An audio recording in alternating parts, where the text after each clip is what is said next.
Hola, muy buenas. Vamos a comentar a día 1 de abril una serie de cuestiones relacionadas con cómo va evolucionando el tema de la pandemia de coronavirus, concretamente en España.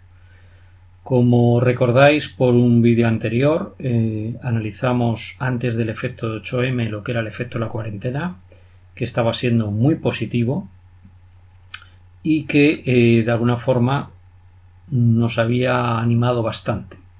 Si no hubiéramos hecho la cuarentena, habríamos tenido un escenario absolutamente dantesco en el que el crecimiento de infectados y por tanto de muertos habría sido algo desmadrado si no hubiéramos cerrado fronteras en muchos países y hubiéramos dejado que la población mundial siguiera con sus actividades.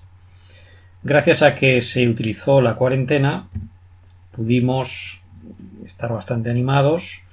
Y ya en ese momento, si os acordáis en los primeros vídeos que puse en YouTube, comentábamos que el pico se iba a producir en torno a principios de abril, finales de marzo, y que alcanzaría un máximo de 7.000 contagios, solamente cuando teníamos la cuarentena. Pero luego nos encontramos con un fenómeno insospechado y era el efecto del 8M. El 8M por sí solo vino a retrasar todo y nos desplazó el pico hacia adelante, pero esto era un cálculo basado en esa ola que nos venía. No ha venido otra ola posterior porque hicimos la cuarentena. Es decir, hay que entender este gráfico. Este gráfico indica la ola esa del 8M que habría seguido si no hubiéramos parado, como digo, con esa cuarentena. Es decir, nos encontramos un proceso negativo con un proceso positivo de infectación. Esto es lo que hay que entender en este gráfico. Después se nos ha juntado otro proceso y por eso he querido esperar al día de hoy, para tenerlo un poquito más modelizado. Y es el efecto de la presencia de nuevos equipamientos que van llegando cada vez más. Las primeras donaciones de industriales y empresarios, la Casa Real, etcétera, y después muchas comunidades autónomas que han comprado equipamientos y han ido llegando. El pico de contagios vuelve a irse hacia atrás gracias a este efecto simultáneo.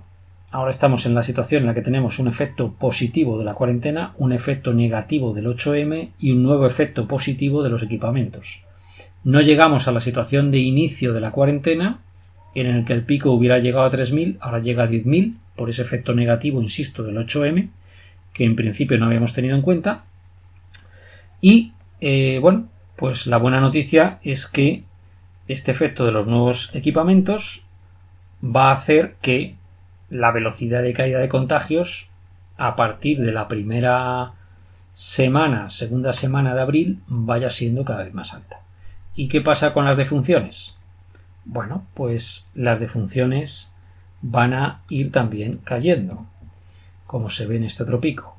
Y produce, la modelización es bastante buena porque podéis observar que en el día de hoy creo que se han producido 800 y pico, y el pico predice que en torno a la primera semana de abril, concretamente el día 3 del 4, llegaríamos a 950 defunciones diarias aproximadamente, pero la buena noticia es que luego caen en picado, como veis, y esa caída nos situaría por debajo de las 100 defunciones diarias en torno al mes que viene, al 4 del 5, a principios del mes que viene, para ser prácticamente cero a partir de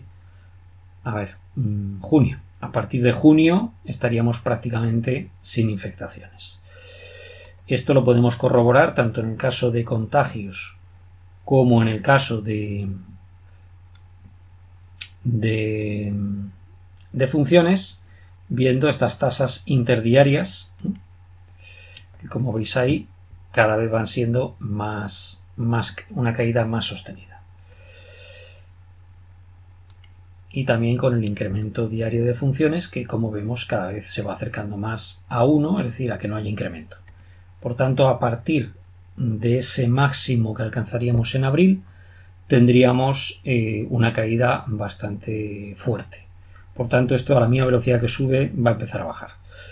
Y esto es un poco lo que yo quería decir, que hemos tenido un cambio en el proceso porque se han ido juntando efectos positivos y negativos y de alguna forma, bueno, pues esto ha situado un poco la incertidumbre en muchas personas de cuándo iba a llegar el famoso pico, ¿no? Bueno, pues el pico ya estamos prácticamente en él, ¿eh? En la semana siguiente veremos quizá una pequeñísima subida hasta llegar, como digo, a ese máximo a partir del cual empieza a caer. Otra cosa que quiero aclarar a nivel metodológico es que nosotros preferimos trabajar con datos acumulados, es decir, con la curva logística, porque fluctúa menos un dato acumulado que un dato diario. Modelizar con el dato acumulado y sacar la derivada, que nos permite sacar esos máximos, es mucho más preciso que trabajar con el dato diario, porque el dato diario fluctúa bastante. Por tanto, nada más, un poco de aguantar estas últimas semanas que nos quedan y ya veréis cómo esto empieza a mejorar rápidamente. Venga, un saludo y hasta otra. Chao.